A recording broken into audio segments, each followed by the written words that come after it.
The Mentagara signaled its return with a furious screech, echoing through the vents, emerging from whatever depth it had fled from. The sound drove near to every corner of the freezing building. Everest and Dwayne stopping tense as the call washed over them. The lounge itself was swaying from the damage, the destructive water damage having fractured by integrity beyond what is considered stable. The dogs could hear it as they moved, but the drawn-out groaning of bending wood and metal that eerie were warned of what was coming. This place is coming down. Everest looked around the water-frozen corridor, her sparkling fur tense on the end. Whatever we're going to do, we need to do it fast. Dwayne ran ahead, dragging the fire extinguisher in his teeth. His teeth ached from the heavy equipment, but the slippery floor was a blessing in disguise to help him drag it. Just get to your rig, as fast as you can. What's the best place I can set this off? Any of the far hallways. That's your best shot, Everest said, following him. Do you have a way to ignite that thing? I'll think of something. The Dane waved off, trying to mask his unease. The uncertainty of the plan was making him increasingly anxious. She did have a point. How in the world was he going to ignite a full metal extinguisher? He'd find something. He had to find everything was riding onto the plan. Crossing over the ice that carved along the floor, they appeared on the north hallway back to the lobby.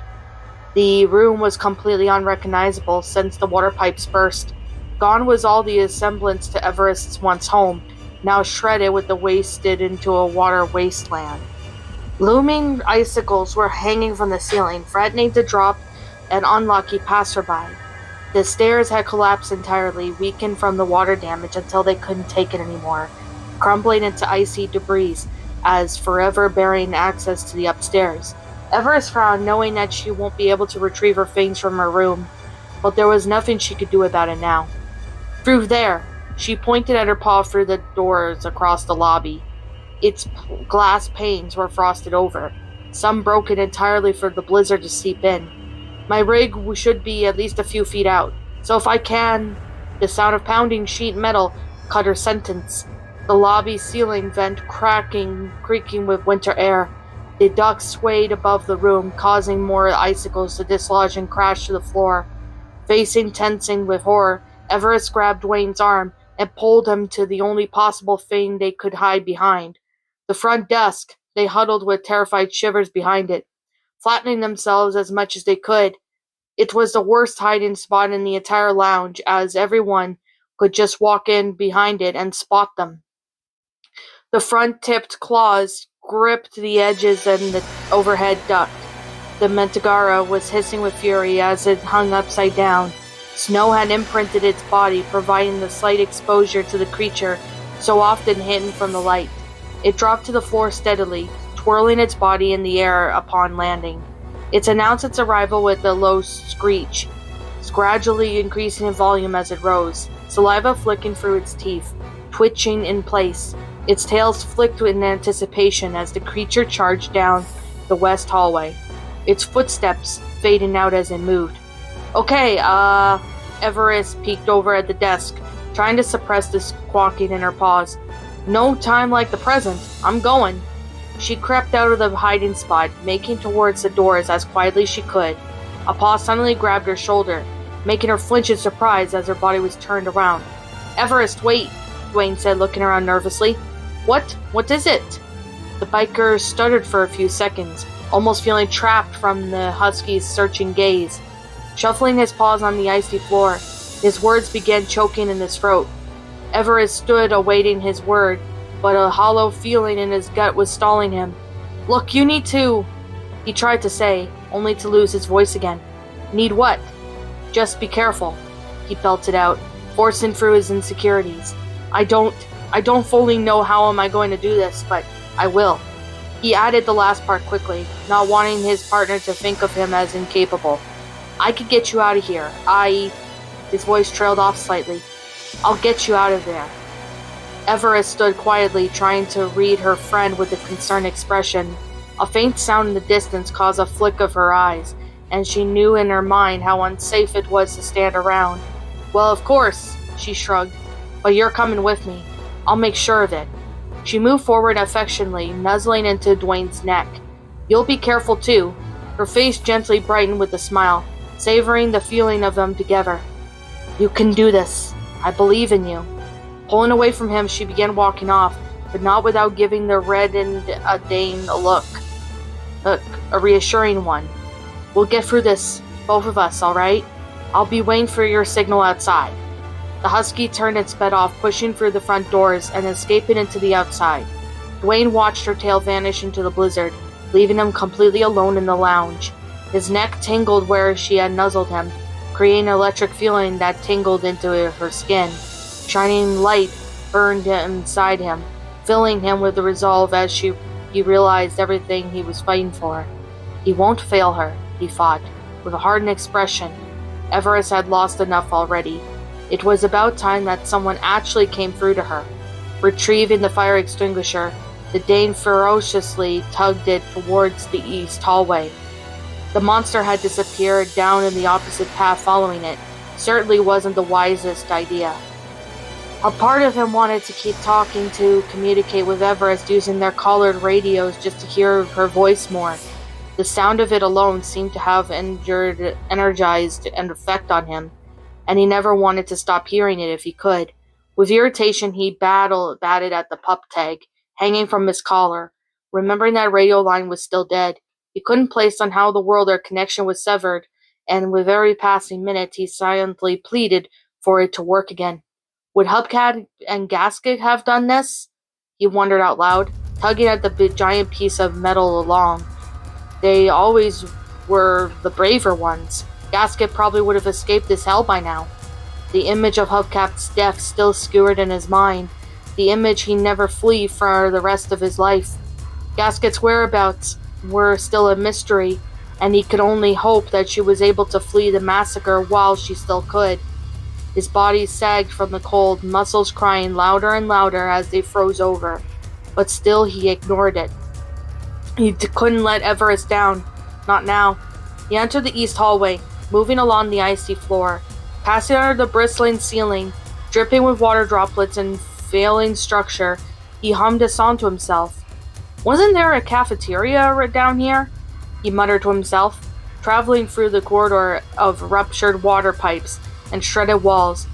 I could probably set this off under a table or get something to fall onto it. How to make one extinguisher explode away anyway? It seems so easy in movies and video games. The objects were often as present as having shells with the integrity of paper. In real life was a stark contrast, and they were fully reinforced with solid metal that Dwayne couldn't follow how to puncture. Crumbled drywall and ice flakes rained above them, sprinkled by a now sagging ceiling. A piece of the lounge suddenly dislodged from above, falling to the floor with a crushing impact that made Dwayne jump. He stared at the fallen ceiling piece with fearful eyes, trying to quell his anxieties. With another one suddenly fell at his left, then another, and then another, looking around frantically as the hoof crumbled around him. Dwayne took one look above him and realized he had mere seconds to react. Jumping backwards as quickly as he could, high-pitched snapping noises popped into the air as the entire ceiling dropped.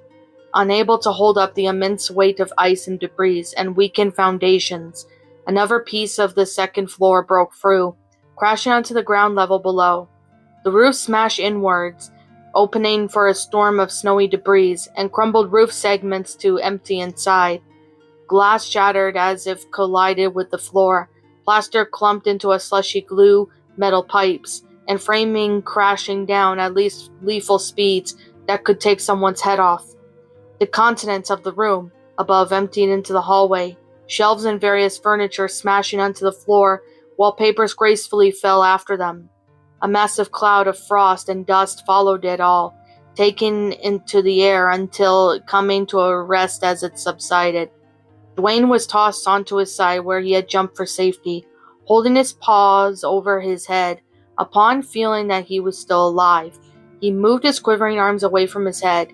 Looking up at the crash, the second floor was collapsing, starting with this hallway in a sadistic sense of irony.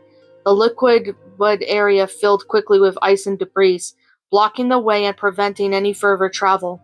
The feeble dog stood up with the whine, scanning the crash for any possible way through, and it was hopeless. A pit formed in his stomach, and as he realized his alternative, he had to go the other way. Turning around and ignoring all instinct and hesitation, he trudged back through the lobby with increasingly worry. The blizzard's relentless fury raged outside, but inside the oppressive chill seemed to seep into his bones, gnawing at the resolve with each step. He clutched the fire extinguisher tightly, his metal casing still cold and unforgiving past his teeth. Dragging the heavy item in tow, Dwayne felt the weight of exhaustion settle upon his shoulders. The bitter cold seemed to seep through his entire coat of fur, leaving him shivering and numb.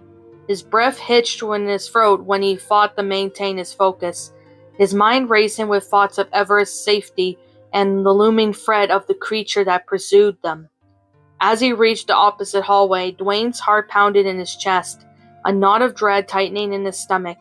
He couldn't shake the feeling that they were walking straight into the creature's last stand, but he knew that they had no other choice. With steely resolve, he steeled himself away from whatever lay ahead, his grip tightening over the fire extinguisher as he traveled through the freezing unknown. With each passing moment, the hallway seemed to shrink around him, its walls closing in like the jaws of some unseen predator. Despite its terrifying form, the hallway was eerily quiet. He kept his ears and nose open for any sign, any possible trace of the Mentagara looming about, but nothing reached him. This was, after all, the last seen location of the vicious animal, although it could have easily have gone back into the vents. Perhaps that was why he wasn't detecting anything. Eventually emerging into a dimly lit room, a chill ran down his spine, sending shivers cascading through his weary frame. The air was thick with tension, every corner shrouded in shadow and uncertainty.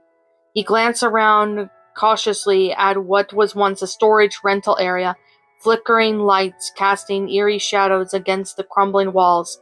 Settling down the extinguisher in the middle of the room, he knew this was the perfect place to set it off.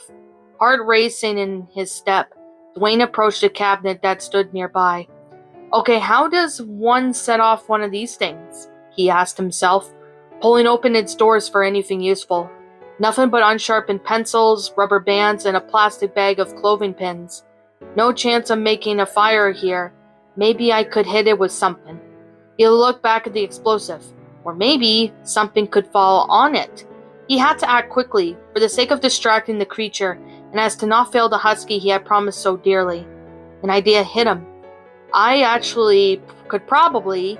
The sentence was torn from his throat as a spear-headed tail was shoved through his chest, impaling his body into one of this sensational motion. Dwayne screamed as he was ambushed, hollowing in agony as blood spurted out in all directions, spraying the floor with a sickening red. Ah!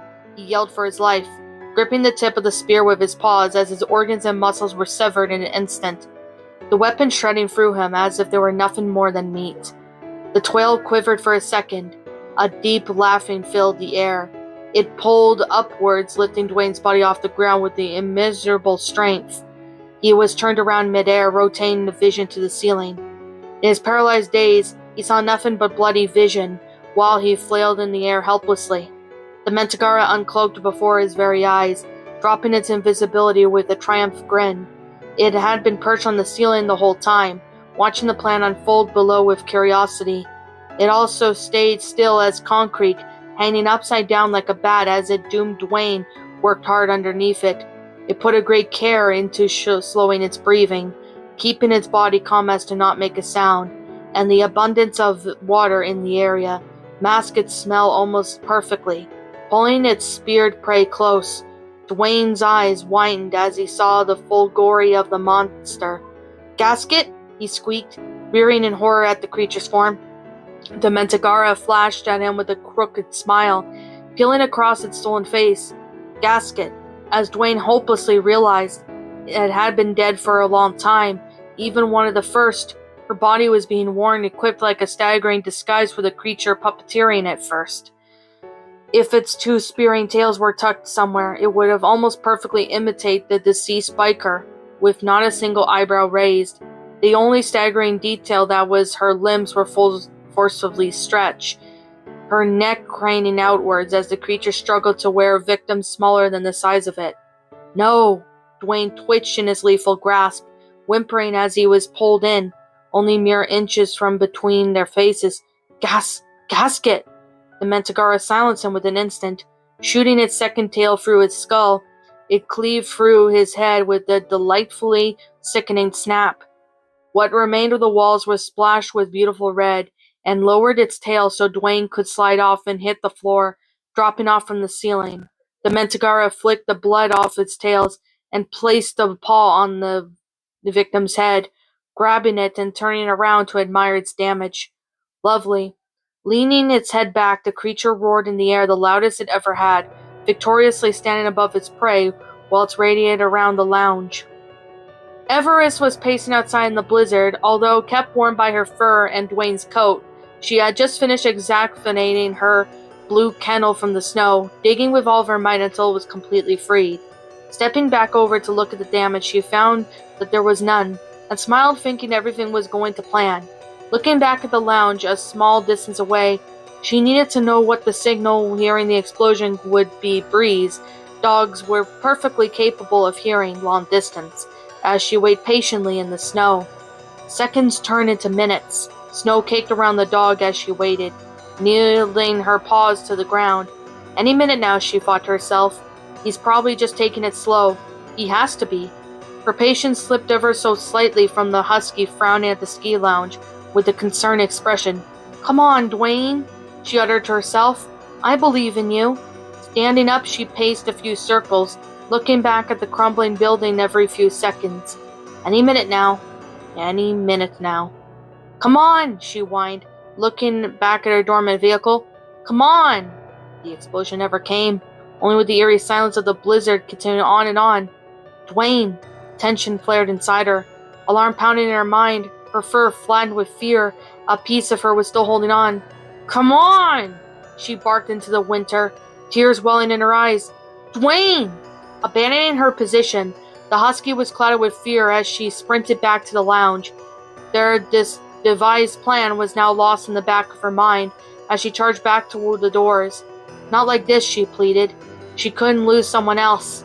Everything she ever had was either ripped to pieces or buried in ice. Why couldn't there be even one dog left to love? All rational thinking was flung away as she threw herself back into the Mentagara's hunting grounds. Charging for the doors, Everest sprinted into the lobby. Looking around fearfully, the first thing she saw was the east hallway, collapsed with debris and clogged. Ignoring the damage, she returned to the opposite direction, running for the west passage. Emotion drove her onto the brink of insanity, disregarding the danger with only Dwayne's loving face plastered in her mind. The Mentagara jumped from the ceiling, landed in front of Everest with a joyful screech. The husky was knocked backwards with a panicked scream, tipping over herself as she scrambled backwards. Laughing at her terror, the Mentagara uncloaked itself again, revealing its macabre form to its final target. Flashing its twisted grin, the exact smile that traumatized Everest in the outpost mere nights ago, it paced forward, approaching its prey. Everest gave in to her panic, screaming for her life as she was backed into the wall. She had no weapon, no way out, and no one left to help her. There was nothing to save her now. She watched helplessly as the Mentagara stalked her, almost strutting like it's bask in its own victory. Brandishing its teeth, the Mentagara flicked its claws and lunged for the husky. It staggered. Everest braced herself for the killing blow, but it never came. She flinched sharply, shutting her eyes, expecting the worst, but nothing happened. Opening her eyes, she saw the Mentagara before her. It was shaking. The creature was almost in pain, swaying onto the floor with disoriented movements. It raised a claw to attack her, only for the arm to suddenly get yanked away, as if some supernatural force pulled it backwards. Everest was lost in confusion, only trying to stay far away as possible as the Mentagara fought itself. With every move the creature made forward, it would inexplicably get pulled backwards, creating an awkward display that only resembled forced hesitation. It shot its tails forward to spear the prey, only for them to suddenly veer off and hit the wall. its own limbs disobeying it. A disoriented, gurgled voice emitted from its body, forming a single sound. Ev. The husky flattened herself against the wall, cowering for her life, although her ears peaked at the sound. It was a voice, although through nightmarish maw, was all too familiar to her. What's going on? She cried out. Everest, the Mentagara groaned, trying to force itself to jump forward. The creature stood on its hind legs and threw itself backwards onto the floor, toppling the body with a powerful thud. Everest! The terrified dog watched this scene unfold before her, recognizing the voice with a jolt of surprise. Gasket, is that you? Drunkenly trying to stand up, the Mantagara attempted to shake off the splintering headache it had come under. Baring its teeth with a snarl, it reached for Everest, and the claw failed immediately, throwing itself in another direction and making the creature stumble. I've been trying to... Gasket's strained voice could be heard. I don't know how... The monster scrambled backwards, writhing and putting its claws into its face. I don't know how long I can control this thing. Embedding its claws onto the floor, it lashed out with a furious scream. Go! Run! Gasket, Everest said, hyperventilating in place. What is happening? Run away! Gasket cried out from the creature's body, forcing all of her willpower into a staggering the shared shell. The two-minded had engaged in a violent battle over control, fighting tooth and nail to dominate their form. I can't do this much longer. Just run! Everest jumped into action, flailing for the doors, calling over to her shoulder. I'll get help, she yelled. I'll get someone. Anyone. I won't leave you here. She raced outside, entering the blizzard. I promise! Escaping just in time as the building's foundation began to fall, the creature spotted her and attempted to pursue her, only for its mind to violently jerk it back. Fractured wood and metal bits rained down on the lounge lobby as the ski lounge began to crumble, the Mentagara in a circle in its body refusing to stand itself up. You killed my friends! Gasket barked within it. I won't let you take her too. Balconies snapped from above and smashed onto the floor, exploding into splintered pieces. She ripped out its legs from under it, toppling over the creature again. Deprive, she struck the nerves from its spine, making it launch itself into a solid wall. Psychopath! Taking a firm hold on the floor, the Mentagara screeched with fury, mentally gripping Gasket's conscience and shoving her down to the deep, darkest depths of its mind. The deceased husky tried to call her out, but out-of-control body was finally severed, silencing her for good. Powerful resolve surged through the monsters, sparkling like an energetic inspiration of its body, like leeching vine. Its limbs stretched longer along its spine and neck, pulling out the increasingly strength. Its smile pulled up its face, nearly tearing through Gasket's skin, as the monster underneath mutated with hatred. Its chest tore open, flowering up 4 smaller arms, each tipped with clawed fingers. Icicle-like spines ripped out of its back, growing directly from its spine and jutting upwards. Rising up with doubled height and furious malice, the involved monster screeched loudly into the winter air. Charging at the doors with a velocity, it smashed through the wall itself. While the ski lounge collapsed behind it, it aggressively raced out to the blizzard. Everest was not escaping. Its eyes were centered directly on the final piece of prey as it sprinted at full speed.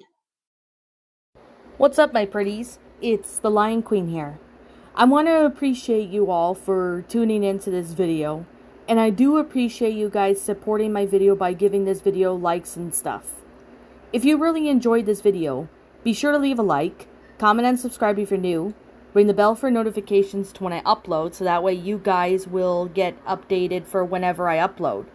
If you want to follow me on Twitter or DeviantArt, feel free to leave a follow on those if you are interested in following me on those socials. If you want to support my backup channel, known as Miss Dark Shigo, feel free to subscribe to it, as a link to that will also be in the About page section. And with that being said, and that being the case, thank you so much for watching, my pretties, and as always, please stay pretty.